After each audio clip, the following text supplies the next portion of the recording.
LEARN.BA, the skills you need to perform at your peak BA capacity. What makes somebody a senior business analyst? And when I say senior, I don't necessarily mean the title of senior business analyst that your employer might have given you. A lot of employers out there will oftentimes they'll base the title of senior just strictly based on the number of years that a person's been there, or the number of years that they've been performing the tasks that they've been performing. I'm going to encourage you to set your own standards for what it means to be a senior analyst, and that standard shouldn't be based on the number of years you've been doing it, but rather it should really be based on the characteristics that senior analysts demonstrate. And those are the characteristics that I want to talk about. And I want you to start to measure yourself against characteristics versus the number of different years, because what that does is it incentivizes you to start to learn the things that you need to actually be able to perform at a senior level. Overall, for your own career, that will do you much better in the long run, because if you have that incentive to pick up the actual skills, you are a person who is going to be highly sought after by a lot of different employers. So just basing it strictly on the number of years is not a good way of looking at whether you're a senior person or not. So let's talk about the characteristics. The single most important characteristic that a senior business analyst demonstrates is the ability to foresee problems before they occur. Okay, so I'll repeat that again. It's the ability to see problems that are going to be coming down the line before they've even reared their head. And that ability is something that gets developed over time. It's something that you learn through the experience of having gone through multiple different projects at your company and having seen certain types of issues that pop up given certain conditions that exist, right? And so one of the major tasks that a BA has to perform when they're doing the analysis work on a project is the ability to detect and to raise risks to the project manager or the oversight committee of the project. Now, the BA isn't necessarily responsible for maintaining that risk register, but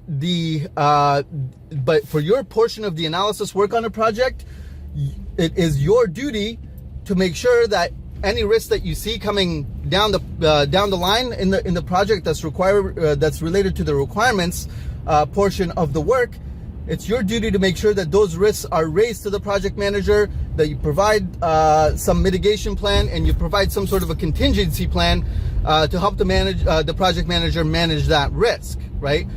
So again, the single most important characteristic of somebody who has to qualify themselves as senior, who can qualify themselves as senior, the single biggest characteristic they have to have is the ability to predict the issues that are going to pop up before anybody else even knows that they are coming down the pipe. The second skill set that you really have to have if you want to be considered senior, or if you want to consider yourself senior, is the ability to plan out the analysis portion of a large project. So typically when the project manager is doing their project plan, let's say you're past the funding stage and the project's gotten funding approval, the project manager, typically what they have to do is they have to go through a long drawn out process of planning out the entire project.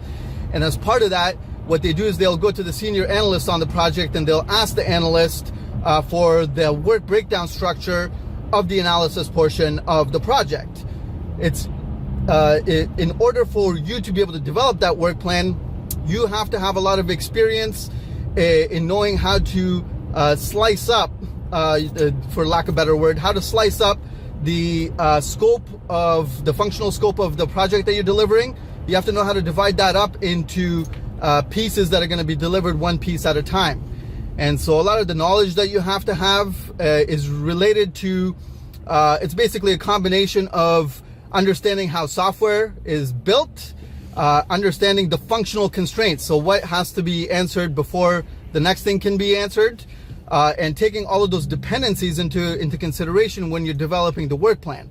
Because one of the issues that you'll run into when you're developing work plans, if you don't really understand a lot of the constraints around the functionality, the functional constraints, or the functional dependencies, or if you don't really fully understand how software actually gets built, you're not going to have the level of knowledge that you need to be able to come up with an effective work plan. You'll find yourself constantly revising, constantly shifting one thing from one area of scope to another until you get it right. An experienced analyst, what they can do is they can typically, once they've understood really what the overall scope of the solution is, the senior analyst will go through a process of trying to figure out how does it make sense to divide up this project, right? What part of the functionality that we have to elaborate before we go on to the next one, because this next piece is going to be dependent on the first one, right? That, along with knowing how is the development team likely going to be building this application, because what you want to be doing is you want to be factoring that in as well, so that you're producing the elaborated requirements or the functional specifications. You're producing it roughly in the sequence that development needs to build out the solution.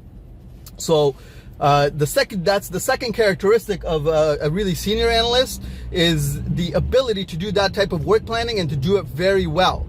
If you're a team lead, if you're a BA team lead, you probably have a lot of experience doing things like this. But if you're more of a junior analyst, or if you're just trying to get into the BA profession, this is really one of the hallmarks of what a senior analyst is capable of doing, is that they're capable of dividing up the work, but even beyond that, they're capable of basically giving that work to the junior analysts on the team and making sure that they're managing that work getting done. Right? And so a senior analyst has the ability to divide it up and to manage an entire work plan for very large projects. The third characteristic, I would say, of a senior analyst is the ability to pivot very quickly when things change. So what I mean by that is that as you're going through the elaboration phase or the requirements analysis phase of a project, a lot of times you'll have things that pop up that you did not expect at the beginning of the project. So your customer, for example, will say, oh, we left this big piece of functionality out. We ourselves didn't realize at the time we needed this, but this definitely needs to be part of the project. Now, what the analyst has to do in those circumstances is that they have to factor those types of things into the overall solution, okay? And that refactoring can touch, depending on how you've divided up your project, but that refactoring of change requests or new functionality that pops up, that refactoring can be a very heavy exercise, because the thing that your client is asking for might touch a lot of different pieces of the project. And you have to have the ability to very quickly take that change request, refactor it into all the different areas of scope that you have, and to be able to rework your work plan to absorb that type of a change into your plan, right? And so the ability to do that, again, is really kind of related to the second characteristic that I talked about, right? If you're the analyst who's done the work plan and you understand the areas of scope and you have something that changes really quickly, you have to have the ability to pivot very quickly and to change the direction of the solution if needed, sometimes in a very significant way, and to be able to reabsorb or to absorb that change that the client is asking for into your solution.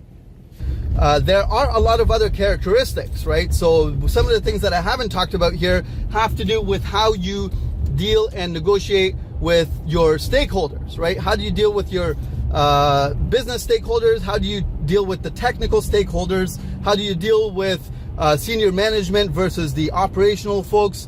How do you present yourself and your ideas to the leadership of the company and the group that is responsible for governing the projects that you're working on, right?